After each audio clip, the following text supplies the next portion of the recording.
Assalamualaikum warahmatullahi wabarakatuh. Bismillahirrahmanirrahim. Alhamdulillahi wa sallallahu ala nabiyhi wa mustafahu Muhammadin wa alihi wa sahbihi wa muqri'il Qur'ani ma'a muhibbihi wa ba'du. Ikhwati wa akhwatillahi minallah, asir asatan sekalian yang dimuliakan Allah Subhanahu wa taala. Alhamdulillah kita di Ramadan di majelis yang istimewa ini, yaitu majelis Al-Qur'an Karim. Ini terus terang waktunya sangat pendek, tapi sebisanya kita berbagi di sini. Jadi satu hayalan saya, seandainya muncul hafal Al-Quran yang hanya lulusan Depok, mungkin nggak ada. Jadi kadang-kadang persepsi kita menghafal itu kayaknya ya harus ke pesantren, harus ke pondok atau ke tempat Al-Quran tertentu. Kalau lulusan Depok saja, masa tidak Depok puluhan tahun kan selesai seperti disebut oleh Ustaz sebelumnya. Juga supaya apa yang disampaikan ini tidak ada subhat atau persepsi itu sekedar hayalan. Jadi sekedar pengenalan singkat. Terus terang cita-cita saya yang dari dulu sampai sekarang tidak terkabul itu adalah untuk pesantren. Jadi cita-cita dari dulu sampai sekarang tidak terkabul adalah untuk pesantren. Mungkin ketika yang berbicara itu orang usul pesantren, ustaz, pamam gitu kan, terang aja kan dia ustaz, terang aja kan dia pesantren. Jadi ini murni dari proses di aktivis dakwah saja. Kemudian alhamdulillah dimuliakan Allah Subhanahu wa taala, maka sesungguhnya seperti yang disampaikan oleh Ustaz Ahmad Busairi. Jadi sebetulnya bukan ke masalah bisa atau tidak bisa, sempat atau tidak sempat, tapi lebih ke mau atau tidak mau. Kemudian juga ke tekad untuk menghafal itu sendiri. Maka semuanya banyak sekali yang bertanya kiat praktis, kiat teknis menghafal yang singkat seperti apa, yang mudah seperti apa. Perlu diketahui oleh Ikhwan Bapak dikatakan oleh Allah Subhanahu wa taala bahwasanya semuanya menghafal itu yang paling dominan bukanlah sekedar faktor teknis, tapi lebih besar faktor non teknis. Keberhasilan menghafal itu sesungguhnya lebih besar dipengaruhi oleh faktor non teknis, seperti tadi disebutkan komitmen, mujahadah, kemudian komitmen menyiapkan waktu. Yang masa iya kita dikasih waktu oleh Allah Subhanahu wa taala begitu banyak, tidak ada kesempatan sama sekali untuk menghafal Al-Quran Karim. Jadi hal-hal seperti itulah sesungguhnya yang paling dominan sebetulnya. Jadi mungkin banyak yang berharap kalau seandainya ada kiat yang nggak pakai nama-nama yang harus hafal itu,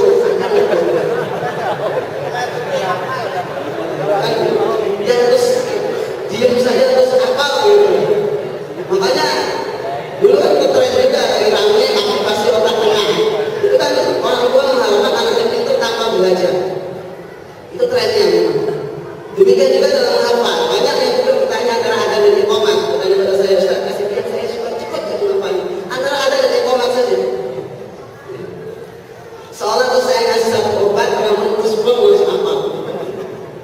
Jadi sekali lagi faktor yang paling besar yang pengaruh itu adalah non teknis.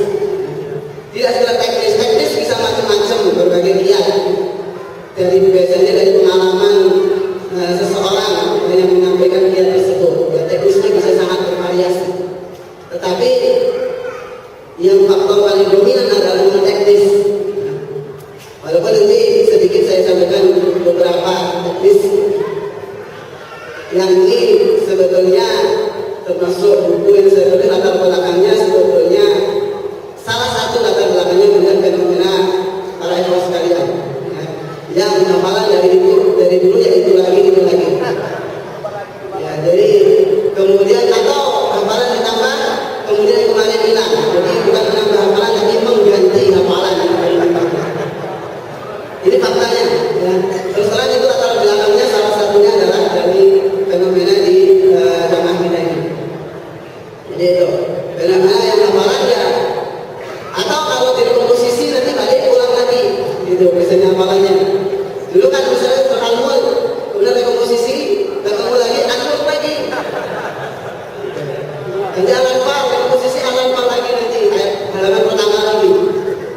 Nanti kemudian di rekomposisi akan mutasi halaman pertama lagi. Dari dulu seperti itu.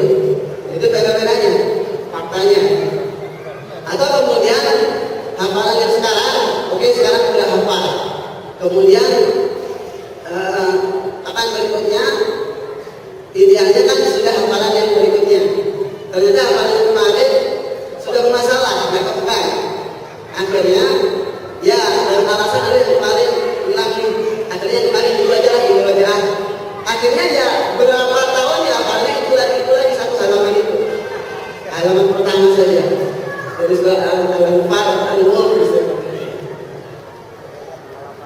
Saya coba Allah Subhanahu wa taala, kemudian supaya tidak ada syubhat juga, terus terang masih banyak yang mempertanyakan sedikit klarifikasi di tema ya. Jadi mungkin orang banyak pertanyaan, saya tinggal di Depok nggak pernah kelihatan di acara-acara Depok ya. Sebenarnya saya ini secara struktural masuknya di UKM. Jadi ya mungkin ada yang bertanya kok nggak pernah kelihatan.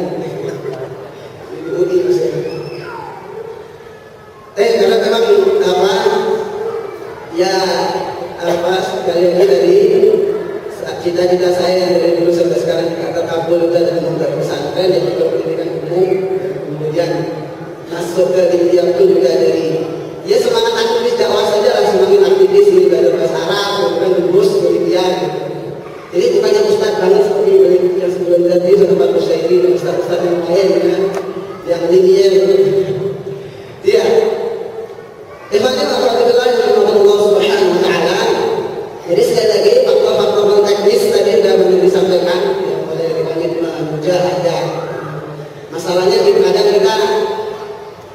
kita ada kagum ya, kita bermasya Allah ya, subhanallah ya dengan keberhasilan seseorang, tapi kemudian langsung kepada diri kita mengatakan sama nggak ada potongan di sana. Jadi udah gitu kita sering disebut tentang misalnya ikhwah di Palestina yang hafal 2 bulan hafal Al-Quranul Karim, kita masya Allah subhanallah takbir Allah akbar. Apakah kemudian sekedar berdoa dia saja gitu? Itu masalahnya. Sekedar bermasya Allah saja dari dulu bersubhanallah dia saja. Itu masalahnya. Kadang kita ini hanya sekedar kemudian ketika melihat taruhlah kita digambarkan seorang sosok keluarga yang luar biasa, 10 anaknya berdoa subhanallah. Terus apa setelah itu sobat gitu loh ya. Itu yang penting. Kalau subhanallah doang, kalau subhanallah doang, maka di samping target tadi disampaikan, yang paling penting bagaimana kita menghafal secara realistis gitu ya, bukan sekedar pengen menghafal. Dan kata Allah Subhanahu wa taala dalam surat Al-Isra, "Man arada al-akhirata wa sa'a laha sa'yaha."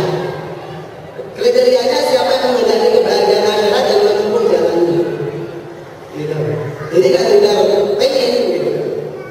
Seperti tadi disampaikan oleh Ustaz Ahmad Rushaidi juga tentang memohon surga. Itu dari sabda Rasulullah SAW, "Bila sa'altumullah al-jannata fas'alul firdaus." Jika kalian meminta Allah surga, maka mintalah surga Firdaus, fa innaha a'lal jannah wa awsatuha. Karena itu adalah surga yang paling tinggi dan paling tengah. Itu obsesi yang paling tinggi. Tentu obsesi yang paling tinggi tersebut harus sesuai dengan upaya yang ditempuh. Karena Allah mensyaratkan man arada al-akhirata wa sa'a laha sa'yaha. Siapa yang menghendaki kehidupan akhirat dan menempuh jalannya, wa huwa mu'min, dan dia orang beriman, fa ulaika kana sa'yuhum mashkura. Itulah yang upaya mereka akan diberikan balasan. Maka disitulah pentingnya, ini satu poin yang paling penting menurut saya, membuat langkah taktisnya atau sebelum langkah target realistisnya dulu. Jadi target ini harus pasti jelas ditentukan. Kalau perlu kadang-kadang kita kan selalu menyandarkan apa infrastruktur gitu kan. Oke lah dibikin target struktur, kalau nggak bisa target sendiri. Gitu. Dan target saya walau sebetulnya ada atau tidak, tapi misalnya target akan tapi batas waktunya nggak ada. Jadi ini salah satu faktor kegagalan orang menghafal. sekian lama kita dapat berapa banyak, itu paling penting. Dan nggak boleh abstrak. Misalnya targetnya adalah dalam 1 tahun ini sedapatnya, atau targetnya untuk apa matian dan level waktunya pokoknya sampai matian. Terus dia ketika mulainya sebenarnya nggak selesai. Dan seterusnya ini nggak jelas, ya, maka target itu harus jelas. Kalau kita nggak bisa membuat target, maka memang ya kadang-kadang sekali lagi fenomena ikhwan di bawah ya sekalian kebanyakan dulunya apa peran struktur. Padahal sebetulnya masalah di ayat apa ma'nawiyah di Quran ini harusnya sudah selesai di dunia. Ya masa sudah di portalnya sudah selesai, harusnya sudah beres itu. Bukan harus mana peran struktur. Kalaupun memang harus demikian dibikin ya, saya ditarget dan harus target itu harus tertentu jumlah yang hendak dihafal dan waktu yang hendak ditempuh. Jadi target nggak boleh abstrak, misalnya sedapatnya atau sesempatnya atau misalnya suatu saat nanti. Tadi misalnya kita tadi disebutkan target dalam sekian tahun, itu jelas. Jangan kemudian suatu saat nanti pokoknya saya ingin lah hafal, ini nggak jelas. Target paling tidak jelas itu yang paling banyak dipakai, yaitu sebelum saya meninggal dunia nanti. Itu paling ya, target yang paling tidak jelas. Jadi itu sehingga tidak pernah ada hasil. Makanya rekomposisi kemudian balik lagi gitu ya. Jadi yang diapal itu lagi. Mau nambah dari kemarin nggak terpegang, akhirnya ulang lagi. Karena udah bosan, udahlah gantilah. Akhirnya ganti hafalan. Itu fenomenanya. Jadi ataupun di posisi kemudian targetnya berubah. Misalnya dulu di rikok yang sebelumnya itu surat Al-Mulk sampai 29 belum tuntas di posisi, ternyata di rikok berikutnya baru ganti surat Al-Anfal. Ya udah di 29 tinggal. Nah, jadi ini yang terjadi. Sekali lagi, ini sudah teknis yang real. Nah, bagaimana apabila Allah Subhanahu wa taala kemudian sekali lagi saya tidak menyampaikan satu gambaran yang ideal banget kemudian juga terus yang kita bersubhanallah ya tidak ya. Jadi supaya bermasya Allah tidak. Makanya target itu harus realistis yang bisa kita lakukan. Dan insya Allah kalau target yang diberikan secara jamaah itu dia cukup realistis dan bahkan cukup kecil. Hanya masalah komitmen. Berikutnya lagi saya hanya sekedar teknis kecil ya. Jadi memang salah satu penunjang hafalan yang baik, yang mudah itu adalah kualitas bacaan. Karena memang bacaan yang salah itu akan menghasilkan hafalan yang salah yang susah diedit. Ya, itu sudah dibetulkan memang. Karena kita sudah mengulang puluhan kali dengan bacaan yang salah itu. Jadi bacaan yang benar ini menjadi penting. Dan ketika kita bacaan salah itu biasanya tidak bisa diedit saja, dia harus diulang-ulang. Maka memang ya termasuk proses tarbiyah yang kita jalani harusnya ya masa dari dulu bacaan Quran aku terus gitu kan. Kalau kata dulu kata Dr. Ali Ahmad itu bacaan Quran yang bikin sakit perut. Jadi masa tidak bagus-bagus, belajar bahasa Inggris saja yang tulisan sama bacaannya nggak sama atau pinter-pinter. Jadi bacaannya dari dulu segitu aja baca Quran itu nggak berubah dari zaman Rasul.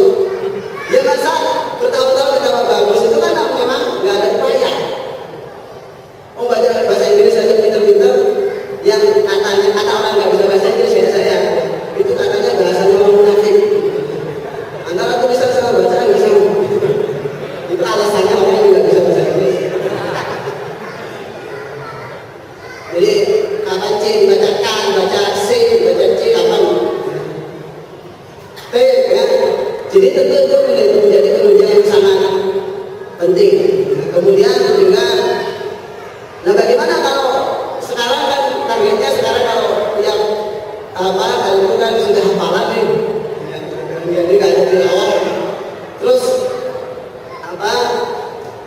balik tilawah lagi. Sebetulnya itu kalau saya baru sebetulnya kalau jamaah kita itu menganggap harusnya urusan itu sudah selesai. Urusan itu sudah selesai. Misal kita dari simpatisan Ayin ke Ayin sampai seterusnya yang selesai itu. Udah kelamaan kalau itu nggak selesai di dunia kita. Kesadaran tentang hal itu. Jadi bagaimana kalau bacaan belum ideal tetap bisa dilakukan dengan cara tadi saya kasih lihat praktisnya. Ada yang kemudian alasannya, tadi alasannya bacaan harus bagus, berarti saya belum bagus, nggak usah hafal dong. Tetap bisa. Ya. Jadi caranya dengan kita sebelum kita menghafalkan satu surat atau satu halaman itu kita tasbihkan dulu. Bacaan itu kita perdengarkan dulu. Kadang-kadang kita cuit dulu. Itu dikoreksi. Baru setelah dikoreksi baru kita hafal dengan bacaan tersebut. Atau kita ditasbihkan, kita latihkan. Tetap bisa. Jadi tetap kalau kita menghafal itu tetap bisa dijalankan. Nah, bagaimana dengan bantuan murotal? Ada bantuan murotal. Bisa, sangat bisa. Cuma saya kasih catatan, ya, mengapa dengan bantuan murotal itu punya kelemahan, ya, punya kelemahan. Pertama, kita pasti akan mengikuti intonasi itu dengan persis. Dan kalau kita mengikuti dengan persis, kita nggak bisa mengeluarkan hafalan kita kecuali dengan intonasi tersebut. Akhirnya hafalan itu menjadi hafalan yang sangat terbatas sekali. Tidak bebas berekspresi. Gitu. Jangankan intonasinya berubah, malas sedikit aja tidak hafalannya. Itu sangat terbatas sekali. Akhirnya kita membaca Quran dengan takalluf. Dalam ilmu tajwid itu ada istilah kesalahan karena takalluf. Takalluf itu seseorang yang membaca Quran dengan seperti memaksakan diri. Gitu. Seperti disebutkan oleh Imam Ghazali rahimahullah ketika beliau membahas satu kriteria bacaan bertajwid. Salah satunya beliau sebutkan kamilan min ghairi ma takallufi bil lutfi bil nutqi bila ta'assufi. Sempurna tanpa takalluf, dengan mudah tanpa susah payah. Tapi caranya gimana? Wa laysa bainahu wa baina tarkihi illa ya'muru bihi bihaqqihi. Dan tidak ada yang bisa melakukan demikian sempurna tapi tanpa takalluf kecuali dengan latihan seseorang dengan mulutnya. Ya'muru bihi bihaqqihi. Gitu. Jadi sekali lagi mengapa dengan mengikuti murotal memiliki kelemahan. Akhirnya bacaan menjadi takalluf. Betul mungkin bisa hafal di luar kepala dengan intonasi tersebut. Tapi ini bacaan yang tidak bisa dikeluarkan dengan sewaktu-waktu. Apalagi untuk beristidlal. Beristidlal itu artinya saat kita ngisi tausiah, kemudian mengutip dalil. Mengutip dalil pun harus dengan intonasi tadi. Itu namanya. Jadi biar paling real, paling realistis perbaiki bacaan. Atau cukup efektif juga ketika menghafal itu sekalian memperbaiki bacaan. Artinya ketika kita menghafal, kita mendengarkan dulu bacaan kita dan dibetulkan, lalu kita hafalkan dengan bacaan yang betul tadi, itu sangat membantu di dalam memperbaiki bacaan juga. Sekali lagi kita perlu mengintrospeksi diri kita masing-masing. Ya masa iya dari zaman gak enak dulu sampai sekarang terus bacaan yang masih begitu-begitu saja, masih begitu-begitu saja, nggak berubah-ubah. Tadi orang belajar bahasa Inggris saja pinter-pinter, ada 6 bulan bisa bicara Inggris. Saya sehari bisa ngomong Inggris bisa. Ada kan bisa ngomong Inggris. Jadi apabila Allah Subhanahu wa taala, maka dari situ satu yang teknis ya, sebelum kita menghafal. Terus terang bagi saya yang kakinya pas-pasan itu menghafal langsung mushaf saya buka ini ini susah bagi saya. Bagi saya susah. Kemudian berapa bingung jadi. Maka bagi saya yang mudah itu ketika targetnya mau kita hafal itu kita baca berulang-ulang dulu saja. Jadi bisa bagian satu pekan, taruhlah nggak bisa baca setengah halaman saja dari halaman 4 misalnya. Setengah halaman itu kita baca berulang-ulang dengan syarat bacaan tartil dan bacaan keras, suara lantang. Jadi beberapa pemahaman memang ketika baca dengan cepat itu juga hafalan cepat hilang. Juga bacaan cepat kacau, mudah kacau. Jadi bacaan atau hafalan Quran kita, kalau kita hafalkan dengan cepat, dengan intonasi cepat, itu biasanya tidak bisa kita baca dengan kecuali dengan intonasi cepat tersebut. Kalau dibaca lambat, akan banyak raguan juga. Demikian juga dengan suara pelan. Banyak yang menghafal dengan dalam hati, ya, bisa dengan selalu berhafal. Pertama tajwid tidak terpenuhi. Berikutnya ini hafalan yang tidak bisa dipegang sama sekali. Ya, hafalan seperti itu. Jadi cara bacanya harus tartil dan keras. Ya, sekali lagi keras. Banyak sekali dalil tentang keutamaan membaca Al-Quran dengan suara lantang. Ya, salah satunya bisa dicek secara umum di kitab Imam An-Nawawi Ad-Dibyah di Adab Hamalatul Quran. Salah satunya bahwa Rasulullah SAW itu mengetahui rumah-rumah para sahabatnya dari suara-suara bacaan Quran mereka. Artinya apa? Suara bacaan Quran para sahabat itu kenceng-kenceng di rumah, kedengeran di jalan. Ya. Bacaan Quran sahabat itu baca di dalam rumah, kedengeran di jalan. Dan itu dibenarkan dan dipuji oleh Rasulullah SAW. Salah satunya Abu Musa Al-Asy'ari yang besoknya dipuji oleh Rasulullah SAW ketika semalam Rasulullah mungkin dikatakan dapat mujizat bismawan di mazhabir al-Dawud. Sungguh engkau telah diberikan seruling dari seruling keluarga Daud. Artinya dari sisi fikih tidak ada masalah, bahkan itu dianjurkan. Dari sisi hafalan sangat penting, karena hafalan yang dibaca dengan pelan, pertama itu sulit untuk memastikan benarnya bacaan. Berikutnya, hafalan yang dibaca dengan pelan itu biasanya akan ragu-ragu saat dibaca dengan keras.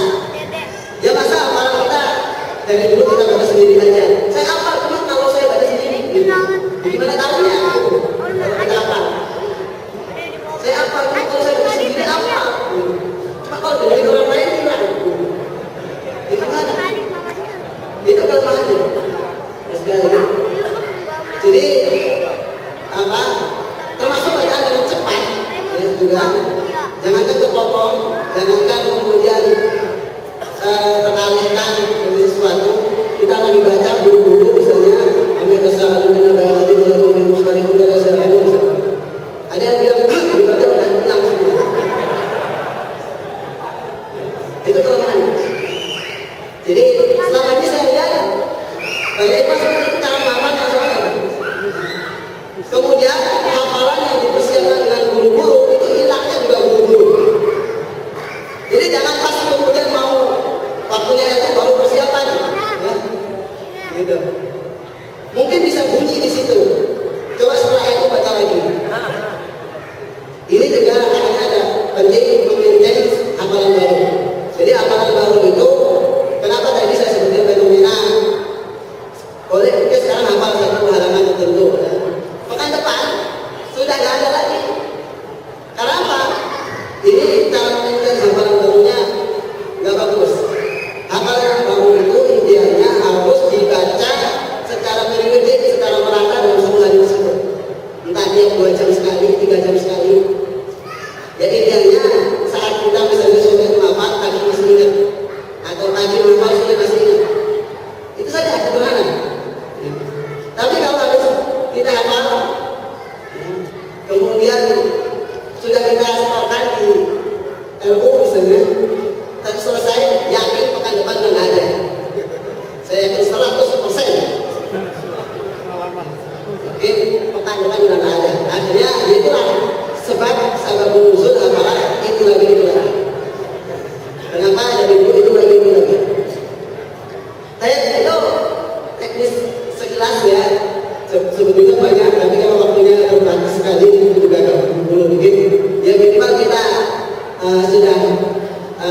tentang kisah Rasulullah SAW sedang lapar.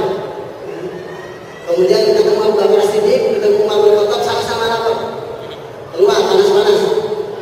Tiba-tiba ada seorang sahabat yang menjamu di rumahnya, dan dijamu dengan air putih dan kurma. Maka Rasulullah SAW mengatakan, "Hada minal na'im alladzi satus'alun." Ini bagian dari nikmat yang akan ditanya. Dengan balik nauman yang teduh, bermain sofin dan air putih. Tapi dapat air putih ini akan ditanya oleh Allah Subhanahu Wa Taala. Kita lagi belajar ini dapat air putih akan ditanya oleh Allah Subhanahu Wa Taala. Apalagi dapat materi penanggungan. Apalagi dapat hafalan Al-Quran Al-Karim akan ditanya oleh Allah Subhanahu Wa Taala. Maka prinsipnya sekali lagi hafalan itu adalah amalnya seumur hidup. Sekali hafal tidak berlimpah seumur hidup. Itu sehingga tidak ada fenomena mengganti hafalan atau dulu pernah hafal.